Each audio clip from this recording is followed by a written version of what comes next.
Vandalismo na escola não é um problema. Viaja aqui aluno de Maria Goretti College e a outra escola abre na cima com uma surpresa que não espera. Consequência disso aqui não por arranhar les. No momento que aluno e docente não chega à escola, não por querer que passe com a escola de fim de semana.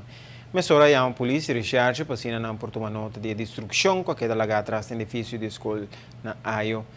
Não te conheci que te conduzir a pessoa aqui para fazer tal acto, para escrever palavras mal ou rebomburar de uma escola, uma que necessariamente é um caminho positivo e alegre para todos os que também estudam.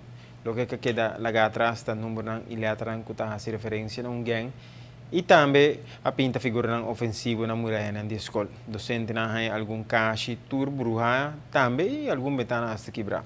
E muito não que a escola no momento ela queda tawara para fora ou de sombra de gazebo sim por compreender que o bairro bes.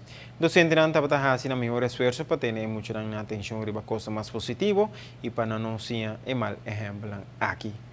Sin embargo, nota promebiaha que o docente não está bem na escola destruir. Já foi de ano 80, Maria Goretti College mantém dependência junto com algum mucho que está atendendo a outra escola de bairro de Ayo. Agora a escola está enfrentando um reto para trazer espaço dentro do pressuposto para por buscar gente para fazer tudo grafite aqui e direita e danho e também ventana algo que o cabeçante agora tem que trazer para adiante na diretiva de escola para poder por alocar extra fundo para isso aqui.